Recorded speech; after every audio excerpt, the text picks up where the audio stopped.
Welcome everyone. Thanks for joining us today. Sorry, a bit late. We had some technical issues in the background, but we're here now. And thank you very much for joining us on what is this, just checking we're in the right place, a webinar on legal structures, nature-based investments and aggregation models. I'm Helen Avery, Director of Nature Programs at the Green Finance Institute, and ourselves and Ecosystems Knowledge Network are supporting the Environment Agency in the Natural Environment Investment Readiness Fund Community of Practice, thanks to the Esme Fairbairn Foundation. And we're all really keen to have these regular informative seminars that support the NERF projects, but also the broader mission of the UK to more speedily mobilise capital at scale into high integrity projects for nature restoration and nature-based solutions. So there will be other webinars, and I'll let you know at the end the next one. Just so you know, the Institute is also developing an interactive project toolkit that hopefully will launch in autumn that's going to help projects from local authorities to farmers navigate this journey to investment readiness. And you can find out lots of information on our website, greenfinanceinstitute.co.uk/GFI Hive. Also just wanted to flag up that EKN and also the Scottish Nature Finance Pioneers are sort of partners of ours and really helpful resources in this overarching mission. So hopefully someone can put some of the details of those in the chat. If not, you can just email us at hive@GFI Green. But speeding on to today's panel, wanting to introduce the panelists who are joining us today. We have Dan Hurd, who's founder of Nature Finance. Dan's an independent consultant now for nature-based investments, but up until very recently was head of corporate finance at Triodos Bank. I'm sure many of you know him. And as will you know, also Jamie Mansfield is joining us from, he's Director of Finance Earth, an advisor and asset manager focused on nature-based investments. We also have Stephen Van Weede here, Managing Director at Palladium Impact Capital. That's an impact investment bank and the capital advisory business of Palladium, who you may well know too. So thank you to our panelists for joining us today. As we were planning this panel, it sort of came to our attention that maybe there are different definitions of aggregation models. So just to clarify what we're going to tackle today, we're going to look at when I'm putting together a project that has revenue streams, be that delivering carbon or biodiversity net gain or nutrient reduction or flood risk reduction, what kind of legal structures can I consider to bring all those buyers and sellers together in a way that's going to be supportive of upfront financing my investment? And Dan is going to walk us through his experience in supporting project development and designing legal structures with some examples. And then Jamie's going to share how you might then think about scaling investment by bringing multiple projects together and aggregating projects into a larger structure, some of the things to consider. And Stephen's going to share with us the view from investors, what they're looking for in terms of structures and his insights from his experience in structuring deals, including what we could learn from other asset classes. So I sort of see this as a bit of a teach-in for us all. There's going to be some time for a Q&A after. If you could submit your questions in the Q&A bar, you can upvote each other's questions, you can choose to be anonymous. If you don't choose to be anonymous and your question is quite complex, we might ask you just to unmute and just share that, just to let you know. It might be quite a technical webinar. I really encourage you to ask as many questions as possible. It's helpful for all of us. And finally note that so we can all talk freely. No one here is sharing their legal advice. It's just sharing from experience, and we hope it's really useful. And the final note, this is being recorded, and you'll find it on GFI Hive website hopefully tomorrow. So with that very long intro, I'd love to hand over to Dan. Thanks, Dan. Thank you very much, Helen. I'm just going to try and share my screen now.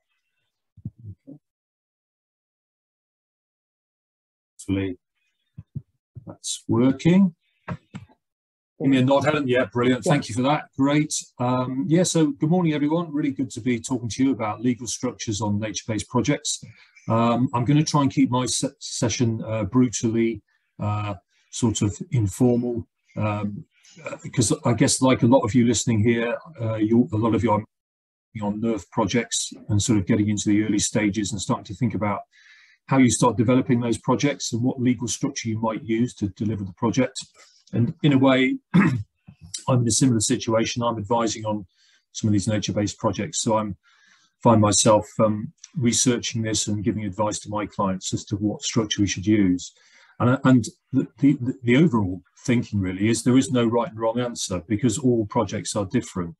You know, at one end of the spectrum, we might have quite commercial projects. It might be that you're a landowner looking to restore some peat and you want to sell the carbon and you want something really commercial and simple.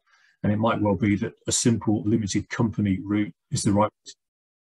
The other end of the spectrum, you might be a community group looking to raise some money to maybe buy some land, rewild it, sell the carbon and biodiversity benefits coming off that. And naturally, you'll be looking at more of a community benefit society or a community interest company. The sort of projects I'm actually involved in are somewhere in the middle, actually. They tend to be more landscape focused, maybe around peat restoration or management, where we've got maybe multiple landowners and we're trying to sell a lot of different ecosystem services. And there's maybe a different approach there to bring all those multiple stakeholders together. So all these considerations around structure largely depend on what type of project you're working on. So just a point I'd make up front. So I'm going to do this presentation, 10-minute presentation. I'm going to give you 3 practical suggestions and walk through that. I'm also going to just profile community interest companies because they're a bit of a favourite of mine, and I think they're going to be quite important as delivering some of these projects. So my first suggestion is really when you're thinking about legal structure, the starting point is identify what the objectives of your project are. And that will help you decide on the right legal structure. So are you looking, for example, to bring together, as I've just mentioned, multiple stakeholders in a landscape scheme, where you want a vehicle to bring all those parties together? You want to try and do it on a fairly open book basis that builds trust and understanding between all the parties, but you still want something that enables you to raise significant amounts of capital as well. That could well be the way you want to do it. Now, the alternative is you might be the National Trust or the RSPB wanting to deliver something on your own land, and you might be deciding, should we do this in a newly formed subsidiary of the charity, in which case it would be on your balance sheet effectively, even though you've ring-fenced it, or you might want to have it off balance sheet, in which case a standalone vehicle might be the right way to do it. So again, it's really a case of going down and listing out what your objectives for the project really are. And some of the other things are, who are your target investors? You want to be raising money from a commercial investment fund, you know, or are you wanting to raise money from high net worth individuals or impact investors? That may well have an implication.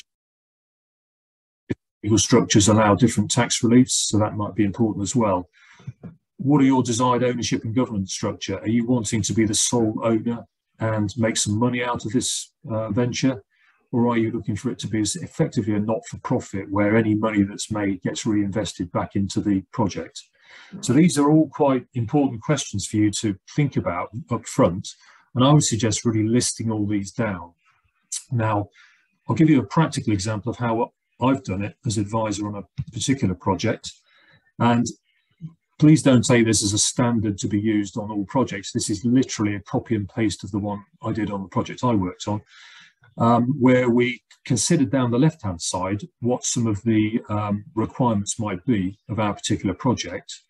And then we listed across the top the types of legal structure we could use. And those range from a typical company limited by shares on the left-hand side, all the way through to slightly more complex community-owned structures like co-ops, community benefit societies and charities on the top.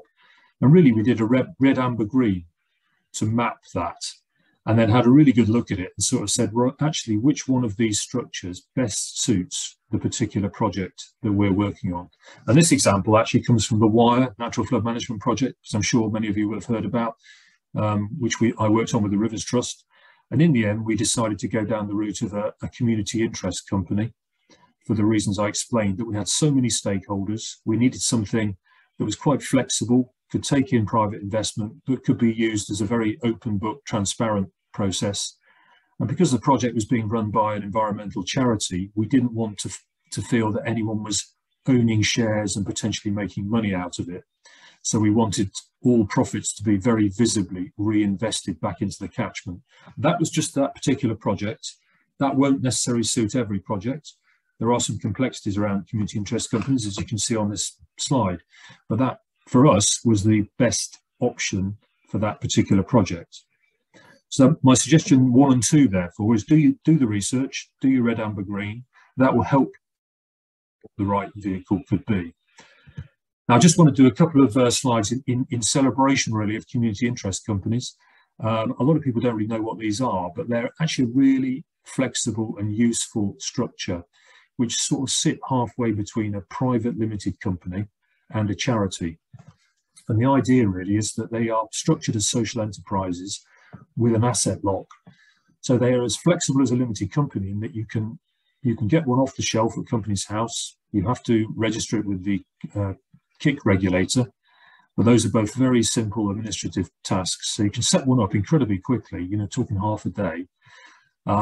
There are standard articles available from the KIC regulator, and they can be managed and owned much like a private company. So very, very flexible.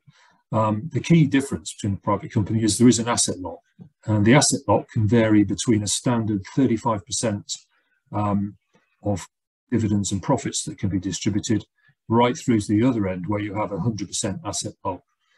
So they are very useful, I think, for nature-based projects where we're trying to demonstrate that we're wanting to achieve social and environmental benefits as well as financial returns.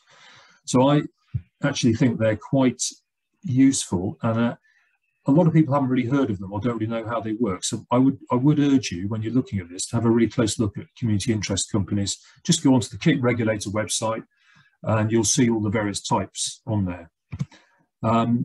As I mentioned, there are lots of different types. There's about 8 actually, and they range from ones at the more commercial end, which could be, you could set one up as a limited company, you could own it outright, and that, as a KIC, you would be able to take 35% of the annual profits out. So that's a very simple one, sort of the most commercial type you can get, all the way through to the other end, which is the one we used on the Wire project, which is a community interest company with a limited by guarantee, so no shareholders, with 100% of the profits going back to the catchment, which we describe within our asset lock. So there's lots of different varieties of KIC, which could also suit your project. So as well as the 6 different vehicle legal structures I outlined on slide 2, if you choose community interest company, you've got a choice then of 8 different types of community interest companies. So there's a whole myriad of different types of legal structure that you could use. Here is an example of one of the projects I'm working on, which is the Peat Restoration one with Moors for Future. And this is a structure very similar to what we used on the Wire project and we'll be using in future. And this is where we've got a landscape scale scheme with multiple stakeholders involved.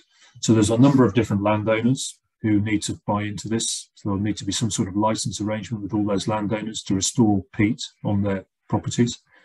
We're selling 4 different ecosystem services through this project: water storage, natural flood management, carbon and biodiversity, to 4 different buyers. So you can imagine it's quite a lot of complex transactions there. We're looking to raise external repayable investment from an investment fund. We're hoping to get some grant funding, maybe for some of the tree planting. And we've got suppliers. So we need somebody who will be the main contractor and do the restoration work. And we also need somebody to run the SPV, a special purpose vehicle. So on this one, again, we've taken the view that a community interest company is the right structure, limited by guarantee, all profits being reinvested. It's a really transparent structure, and we can explain that to all those stakeholders in that chart, and they can all understand who it is they're going to be transacting with. And the fact that it's a not-for-profit reinvesting all profits does actually help with the commercial discussions with all those parties. So it's not like one person is owning that company and making profit out of this whole scheme. So for us, we're finding that this is working quite well and helping us in our negotiations with all those various parties. Now, my suggestion number 3 is thinking about when you activate your vehicle. You've only got £100,000 grant in the NERF, and that's not going to go very far. So you don't want to be spending lots of time and money working on legal structures before you've spent most of the time you should be spending negotiating transactions with all the various stakeholders and generating a revenue stream. So what we did on the Wire project was we did the evaluation work up front. As I've explained, we concluded we'd use a KIC. We didn't set that up at the time, though. We just used it to communicate this to various stakeholders. We said, we're going to use a kick. And most of those stakeholders said, what's a kick? Why are you using it? And who's involved in the kick? So we were able to explain what a kick was, why we decided on that, who we thought might be on the board. And we got a bit of feedback from the various stakeholders in the way we were planning to put it together. So we hadn't committed ourselves at this point. We had simply come up with a reasoned solution to the legal structure we were going to use. And we almost road tested that through discussions with all those stakeholders. And that was quite valuable, actually. And we, for example, expanded the board of the kick out from 5 people to 7 as a result of those discussions. And in the end, our kick on the wire catchment and also the one on the peat restoration became effectively a commercial representation of a catchment partnership stakeholders wanted. So that was quite useful.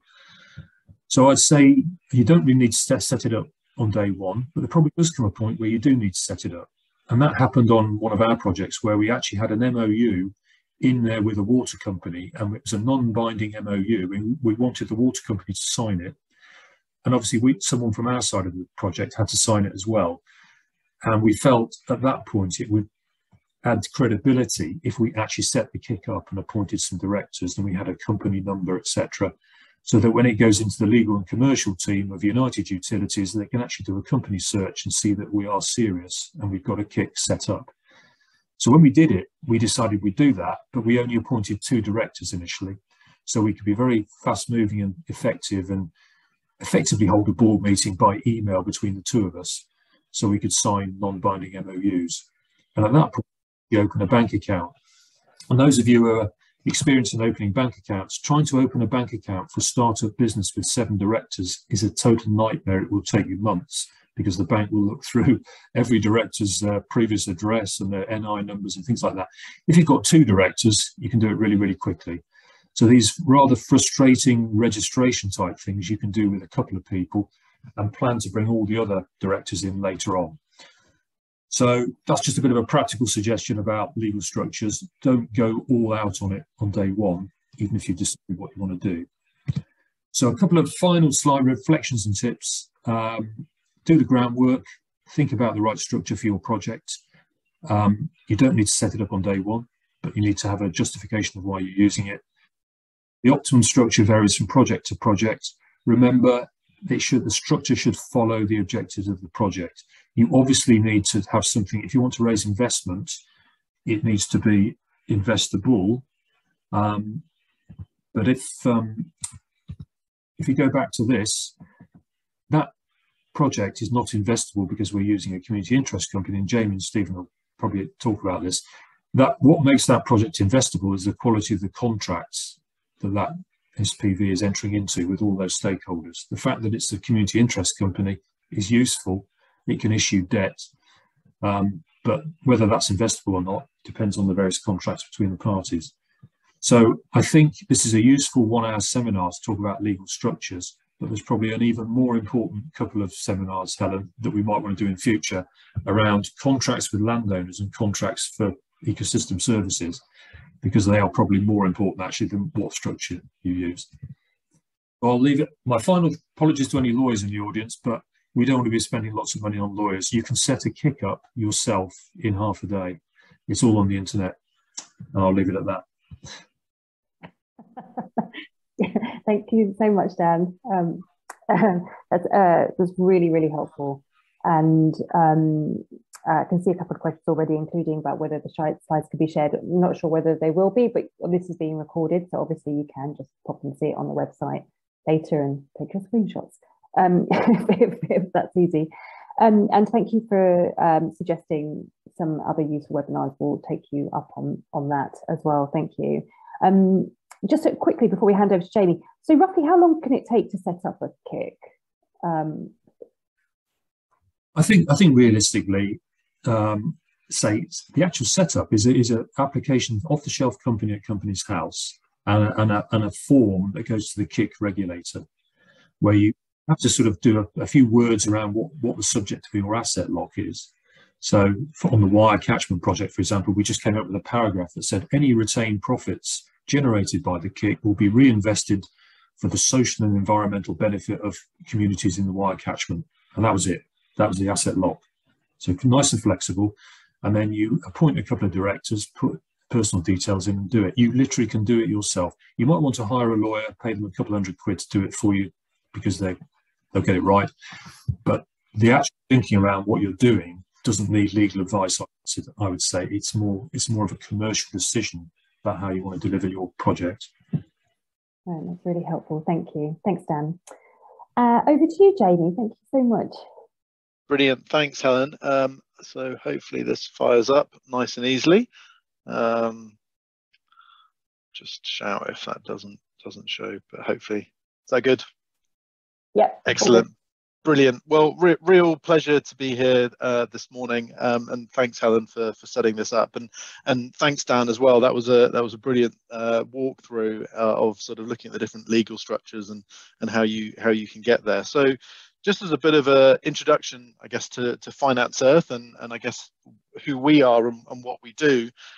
Finance Earth is a employee-owned social enterprise. We manage over £50 million of our own funds. We've designed over 500 million of investment structures targeting community benefit, direct restoration, and also protection of the natural environment. And we've currently I'm currently working in over 20 different jurisdictions internationally. And I guess in terms of our services and how we work in the sector, what we do is a lot of what we call investment advisory, helping to work with organizations, work with NGOs, corporates, really developers of projects to really understand the business models behind the protection and restoration of nature. And then when we can find transaction models, we then look at how we can scale those models and actually create larger funding structures, and with the overall aim that we're trying to create investment routes that can really start to crowd in the really significant amounts of private investment that's out there, and to really free up that really precious grant resource and public funding.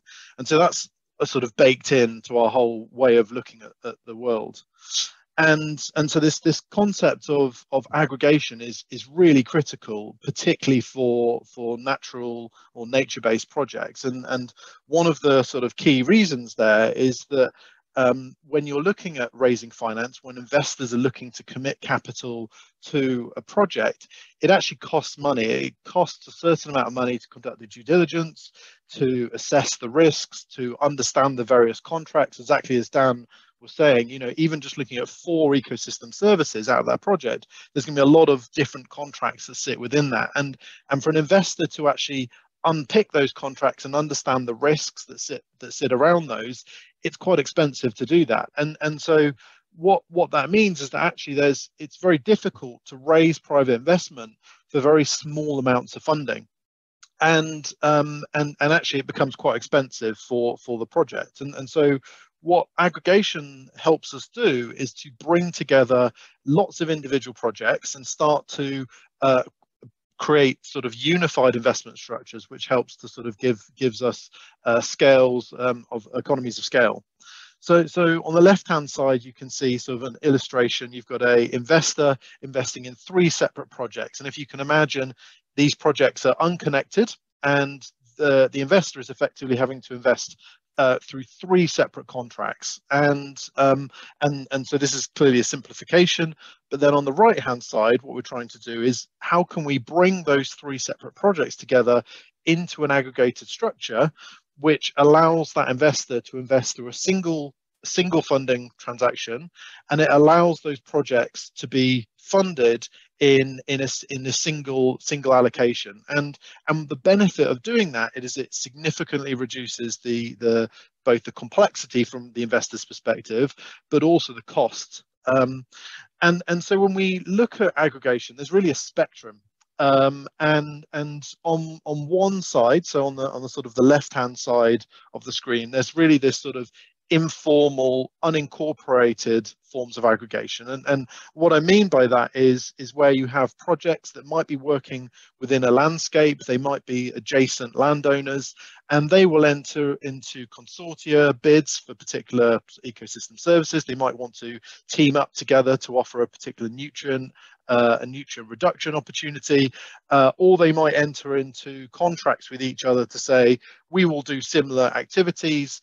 And but ultimately we're not sort of formally or sort of formally tied together beyond those contracts, and there is a benefit to that still allows investors to look at a region, to look at a series of projects, and it says, well, actually, though, yes, they're separate individual projects, but they're following the same contractual arrangements, and so they've got shared contracts between them. And I can see that actually, in terms of my sort of assessing the risk between those, actually they're quite common. And so what's very helpful there is that can help encourage a single investor to engage in a region and activate lots of individual projects, even if they're working on a bilateral basis. So they're working independently with those different projects because they share this sort of consortia.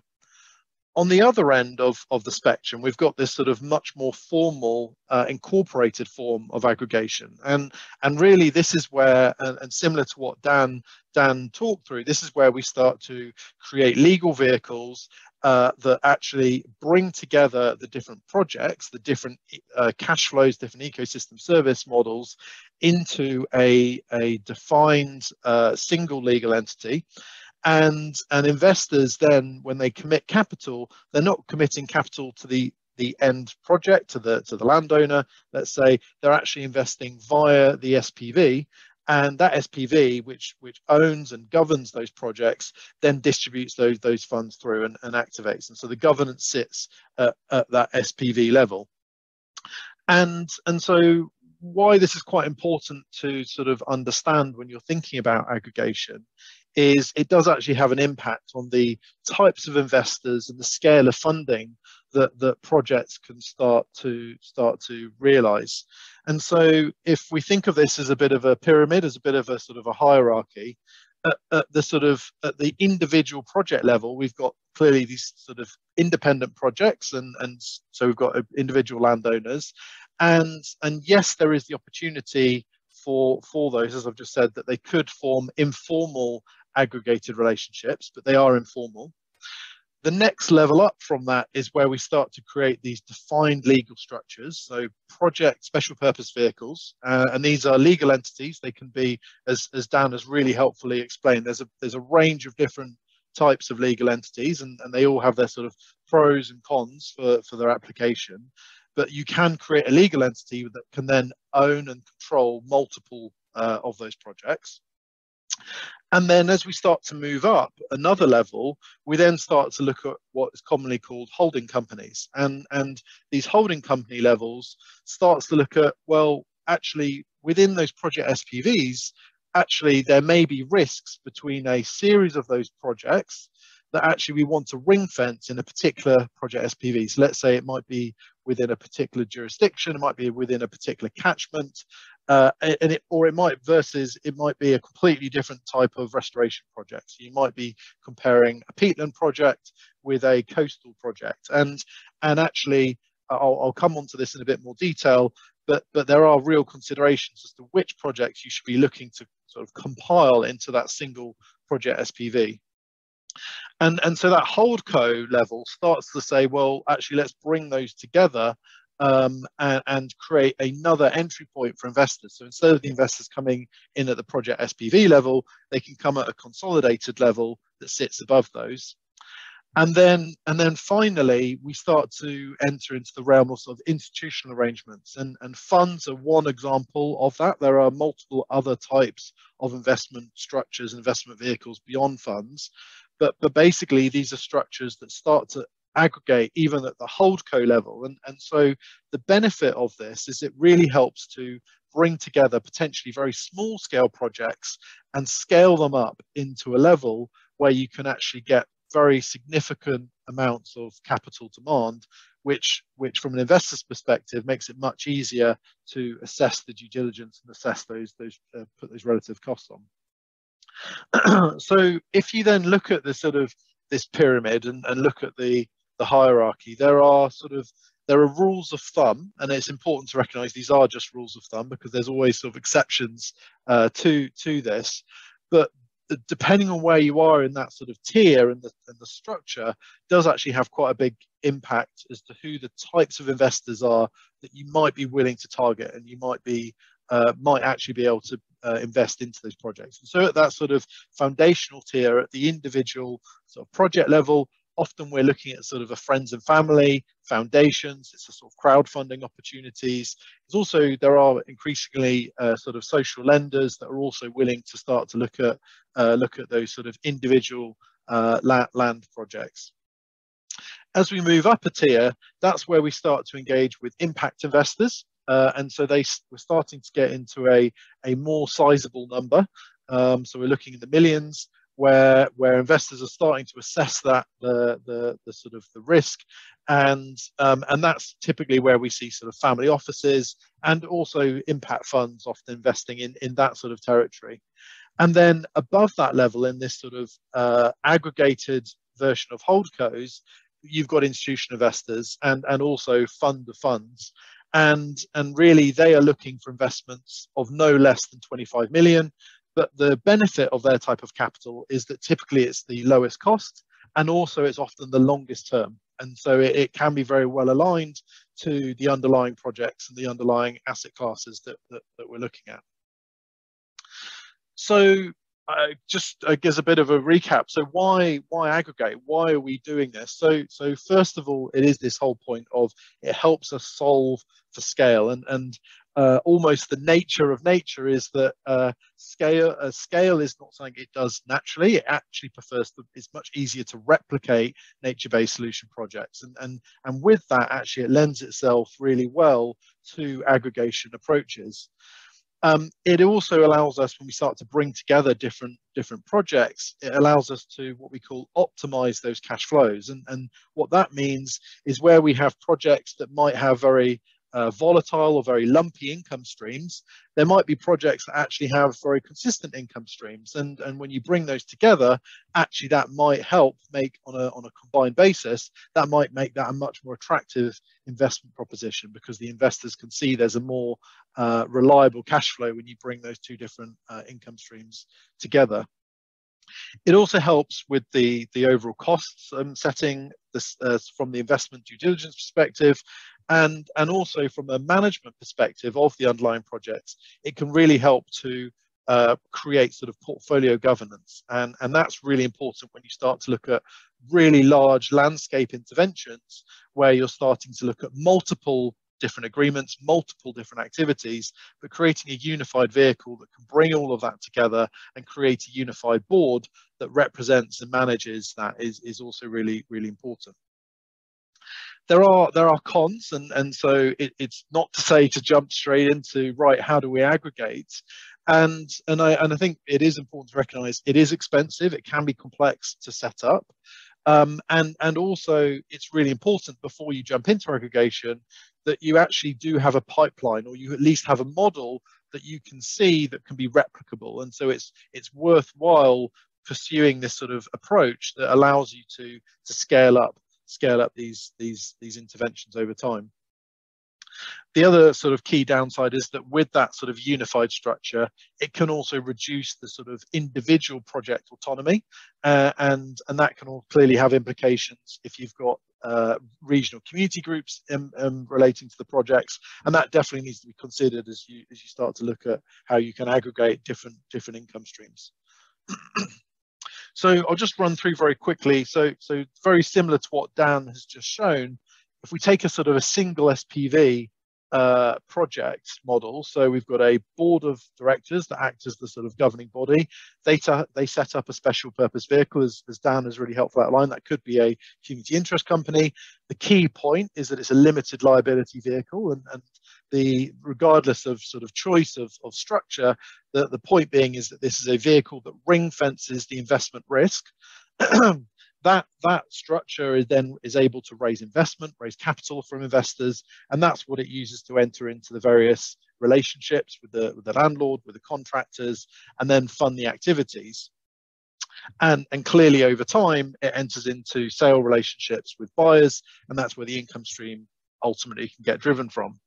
And so what we then look at is, well, if that's an individual sort of project, at what point would I start to consider something that brings that together into an aggregated structure? So bringing together individual SPVs into a single holding company. And that's a really important point to consider for projects, because clearly from a project development perspective, from a sort of hassle factor perspective, our preferred outcome would be, let's put as many projects into that single SPV as possible, and not worry about trying to create this sort of wider structure, creating sort of SPVs for different projects, because clearly that creates more complexity, it has more boards, there's more cost to the operation of that, and that's really important point to sort of consider. So I'm just going to sort of finish on giving some of the thoughts as to what determines when you should look at a single project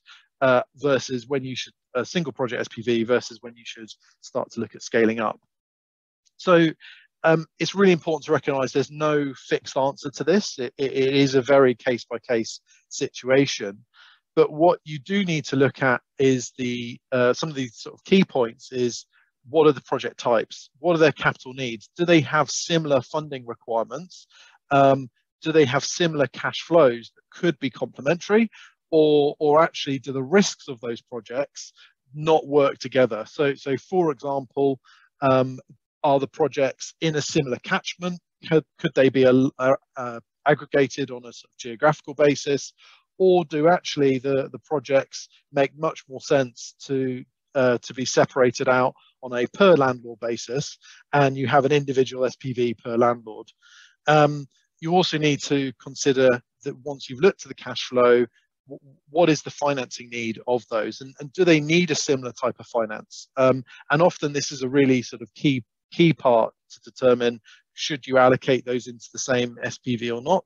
Because actually, if they don't need a similar type of finance, so let's say one needs a very short-term repayment structure, one might have a much longer-term financing need, actually that can create a real complexity for the types of investors that you're wanting to raise from, because actually they're going to probably want their projects isolated from the other investors, the other types of finance that are coming into those projects. And linked to that also is the point of exit, where how are investors wanting to get out of the project? Is it through debt repayments? Are they just getting their capital repaid over time? Or is it that actually they're wanting to sell the project on in the future? And again, that will have quite a significant implication to how the project's being structured. So I'm sure I've gone well over time, but just to sort of, I guess, finish and really, I guess, reiterate what Dan has said as well. The point on legal structures in many ways is sort of one of the final considerations, and actually it's only at the point you've really worked through the design of the project, the needs, the types of finance you're going to need to raise, that you should really be looking at what is the most appropriate type of legal structure. And so really form follows function. So thank you very much for listening. Hopefully that was helpful. I think that was really, really helpful. Thank you so much. I'm looking at the time, and so and I'm seeing there are some questions in the Q&A, which I'm very grateful for. So I think what we'll do is, Stephen, if we could come to you for sort of final thoughts. I know you're going to talk about some things that investors are looking for, and then we'll tackle these questions. How does that sound? That sounds great. Thank you, Helen. I was always going to be brief, and I'll be even briefer now. I feel the pressure. I'm gonna let me just give Palladium, for people who don't know. It is a global company focused on positive impact. Probably most relevantly, we run the Partnerships for Forests program, which people may know, which has 2.2 million hectares of tropical forests under sustainable management. I run the Palladium Impact Capital team, which is the in-house corporate finance advisory function. Thankfully, I'd already been too lazy to prepare slides, because I kind of feared that I was going to have to tap dance a little bit around available time. A couple of very high-level observations, maybe, to just complement what's been said. I mean, first of all, we talked about this. The need and importance of aggregation. One of the specifics in this sector, we've seen that in other sectors in their cycles, is obviously it's all very new. And although we're seeing a lot of interest, including from very big blue chip investors who are in theory able to deliver the cheapest money and the longest term money, as Jamie said, there's a big mismatch, right? Because the projects are small, the track records are not there, the risk is unproven, etc. And so aggregation does have, can act as a mechanism to help overcome some of that, right? When we talk about some of these blended capital structures where there's a role for more concessional capital to take some of the risk off the table, that then allows some of the other money to come in. One of the big questions that's going to come up as you look at these aggregation is are we a fund or a corporate? I think our observation is that when people come to us and they already know what they want, it is almost always for the wrong reasons, and so it's worth giving it a bit of thought. I think first of all, we often get NGOs who think they become fund managers that solves all their problems, right? They raise a bunch of money and they get the management fees and all their overheads are covered. Unfortunately, it doesn't work that way. Investors are happy to pay for an investment function. They're not going to fund an entire NGO with a lot of other activities. It's just worth to be aware of that. Other times, I think people approach it as a get-rich-quick scheme. The idea that fund managers have lavish lifestyles. I want that lifestyle. Let me set up a fund. And just to say, there's nothing quick or easy about it. Raising money is difficult, right? For a fund, asking someone to give you discretion over their money for 10, 12, or longer times periods is just very hard. Secondly, the incentive structures, which investors actually gonna want to see, right? They want to see you incentivized. They can be emulated in corporate structures as well. You do not have to be a fund manager to get your 20% carry, if you will, right? So that was a point. So by and large, we tend to see people focus too much on funds, if you will, when it's maybe not needed and not the best way forward. The flip side to this is even if you set up a corporate entity, or you call it a corporate entity, but for all intents and purposes, it's a fund, just be careful, because you could end up getting caught under fund management regulations, and you do not want to end up on the wrong end of that. I don't normally disagree with Dan, and I don't think I'm disagreeing with him here, but I will make the point where Dan said on the individual entity, you can go and set it up and do it yourself, do it in the afternoon. I think once you start aggregating, you do want to definitely get both tax and legal advice. The likelihood is that what you end up with is going to be highly bespoke, and getting the right people involved is important. I'm not just saying that because I saw someone from our legal team joining the call. I think that's probably good advice. Very quickly, a couple of thoughts which are obvious for people from the world of investment, but if you're not from that world, that may be helpful thinking about kind of what do investors want, I guess, to question, right? And first of all, there's a bit of a trade-off for investor between governance rights and liability. So people want to obviously make sure their money is invested in line with their mission or their aims or their financial objectives or whatever it might be. But often when they get involved, that also brings liability, right? If you get involved with the management of the money, then you're also responsible if it goes wrong, if you will.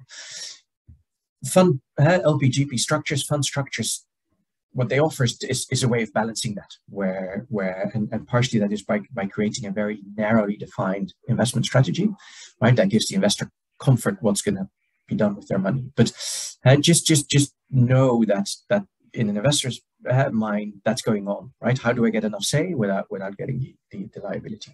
The other thing, and this is always very difficult for entrepreneurs to understand or difficult to accept, is the investor from the day of investment is thinking about exit. How do I get out? How do I get my money out? And that's just important. An LP position in a fund is more difficult to sell than a share in most cases, right? And be aware of that. One of the things, and a lot of these structures really lend themselves well to, is by offering some type of an ongoing yield, or offering a dividend, or whatever it's called, you make it a little bit easier for investors to give your money for a longer period of time and to have a little bit less liquidity, right? As long as they can see some actual cash return coming out. And then lastly, I talked about these investors being interested. One of the big things that we're seeing right now in the sector is these guys, they want to learn, right? They want to understand the sector. They want to learn to speak the language. They understand there's a shortage of deal flow. So how do I get close to that deal flow? And so any structures that you present to investors, just make sure that that you pay attention to learnings and giving them access to some of those. And then I'll get out of your hair. We always want you in our hair, Stephen. And I really appreciate you sort of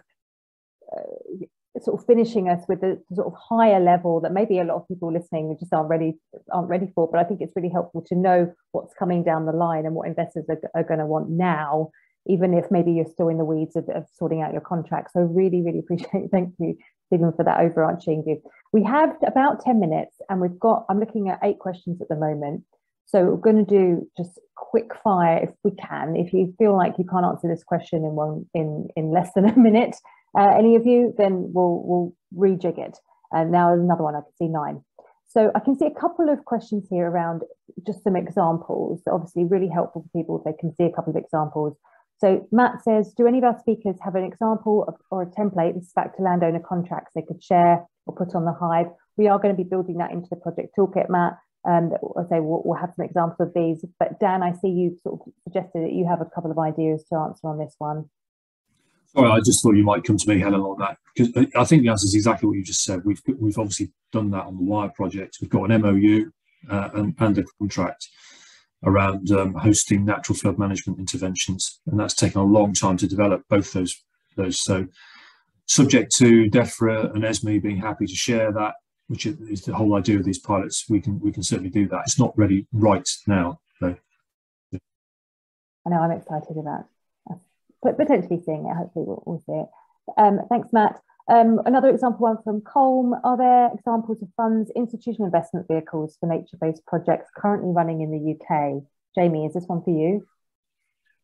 So the answer is yes. There's a lot of appetite for sort of institutional investors coming into this market at the moment. I would say the biggest blocker we see is the lack of projects and the lack of individual initiatives, and so I think this point around aggregation is and actually I think it was Andreas's question on building a portfolio or aggregating top down versus bottom up. You need to consider aggregations at the beginning because it's around creating template agreements that are relatively easy to replicate and can be looked at sort of on an aggregated basis. The more bespoke the arrangements are, the more complex it becomes to aggregate, and obviously the more sort of expensive that means. Brilliant, thank you. Dan, your hand up. I don't want to disagree with Jamie and Stephen on this, but I think their small projects are not necessarily bad, because we need to start somewhere, we need to learn, and there are investors out there who will invest in small projects. They're not the funds, but I mean, the projects I'm working on are what might be called quite small, but there are quite a lot of high net worth investors, and there's quite a few small family offices and smaller impact funds who will invest a couple of $100,000 in a project and perhaps come together. So you can do a £500,000, £1 million, £1.5 million project. There are investors out there to do that. I totally appreciate that's not economic for the likes of perhaps Finance Earth's fund or Palladium's to get bigger projects, and that's quite right. But I do think we have to start somewhere and scale up. I think you're right, Dan. And just to add to that, I think it starts bottom up, right? It starts getting individual projects done and building the track record, building the experience. I don't think we're at a stage where the top down kind of, but as the industry matures, as we're looking to get the whole industry to scale, not necessarily projects, but the industry, it's going to be much more of a top down type aggregation, I think. Yeah, and I was about to say I totally agree on the need to start small, and indeed, the majority of our sort of immediate pipeline that we're working on is small, and the transactions we've done over the last 3-4 years are in that sort of single sort of high 100,000 to single million level, and that's the nature of, I think, the market today. Brilliant, thank you. There's a couple of let's do this one while you're here and spotlighted, Jamie. It's from let's do the one from Phil Denham. Would you advise aggregation in a place, e.g. multiple habitats ecosystem services in a county, or say nationwide aggregation of a single ecosystem service or single habitat? So, for example, all lowland peatland for carbon versus land use change to deliver nature recovery in a local authority area using multiple green finance mechanisms. Oh, bloody one.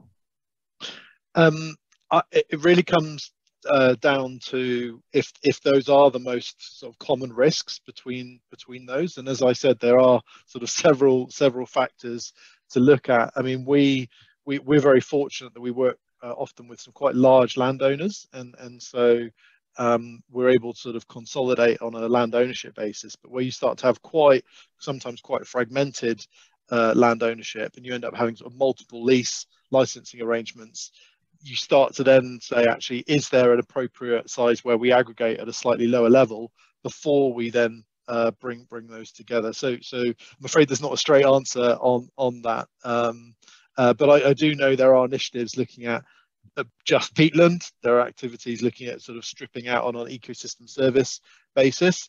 There are obviously sort of potential downsides to that approach, being that you don't necessarily realize all the value streams within a particular location, and so I think often we see the sort of the optimum outcome is taking more of a geographical approach, because then you can try and maximize the amount of ecosystems within that area as much as possible. But again, it is case by case. Right. Thank you, Jamie. Patrick's got a couple up here. On your first point, Patrick, would anyone like to share? You can go to the SharePoint on the EA site. I don't know if anyone wants to throw that in the chat, how you can register for that. There's a sort of connections that you can make there. You can also email me and we'll try and make some connections if that's useful. Just thinking about, there was a question about the smaller investors, and you all just mentioned it, that they are out there, these high net worths.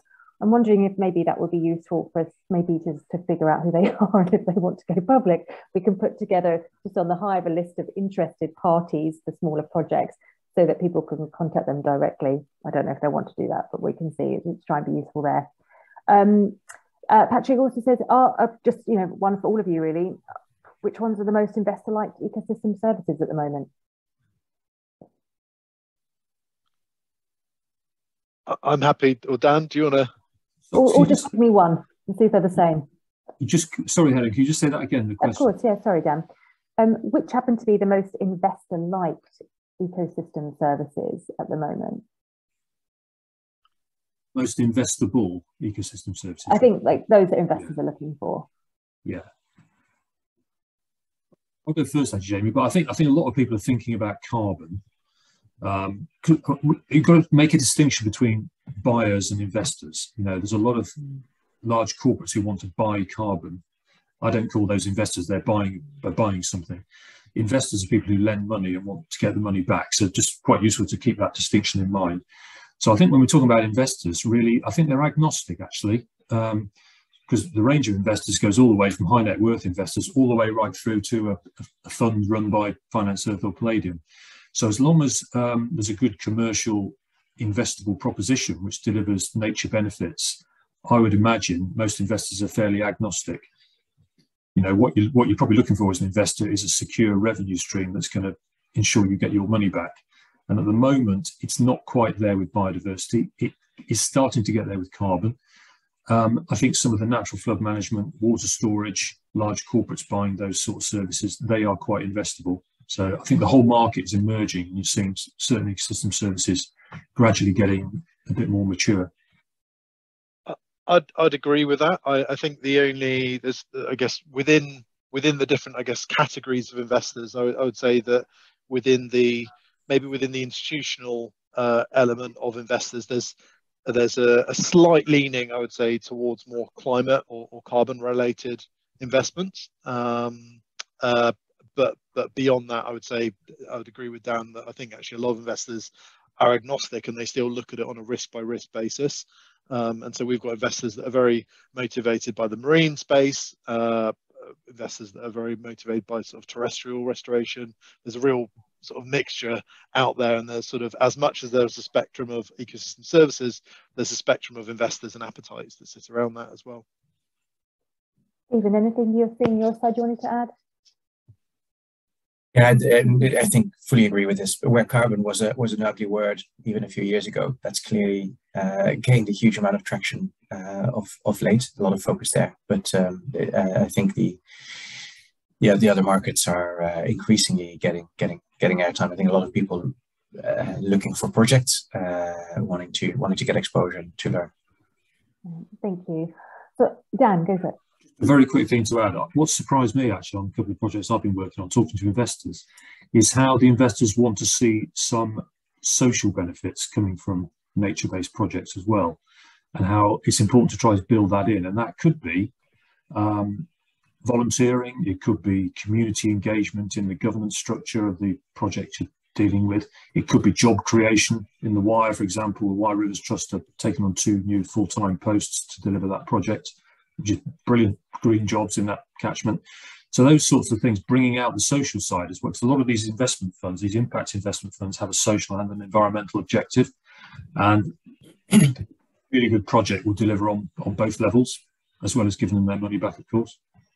I think that's a really, really good point, actually, Dan. And I think just to echo that, I think where investors are sort of becoming wise is because they've learned from what's happened in the international space, where you don't, if you don't have local community engagement, if you don't have strong local buy-in to a particular project, actually that creates risk to the underlying opportunity. And we're already starting to see in the Times, in the Guardian, sort of increasing articles on this exact agenda in the UK as well. So I think this whole sort of concept of making sure the governance models truly buy in local communities and that they are aligned to the overall project and outcomes is sort of more critical than ever, actually. So I think it's a quite exciting time, actually, to see that, and not to separate out the environment and social and say, actually, we need to look more holistically at these opportunities.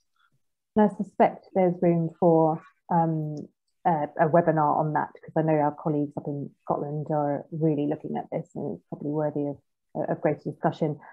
To that point, there are so many great questions here. We're going to take them away. We'll try and somehow get back to you on them, because I hate to leave questions hanging, especially as we were a little late and I feel it's my fault. So, but let's wrap up now as we've hit the hour, and just want to really thank Stephen, Dan and Jamie for coming and sharing their wisdom with us today and their experience. Like it's so important for all of us. I know we're all really grateful for your generosity of your time today. So thank you so much. We will be having further webinars, one in April. We're going to do what investors want. I'm wondering now if this should be more about contracts. So we will have a think about that in the next week. All that will be available on GFI Hive website under events, but also be shared on SharePoint, and also EKN, our partner, will be hosting events too. So keep an eye on this. We have a monthly newsletter you can sign up for if you want to be kept in the loop. So I will leave it there and just say thank you again so much for your questions and for the panel again. And I hope you enjoy the rest of your day. Thank you. Thanks. Thanks all. Thanks all.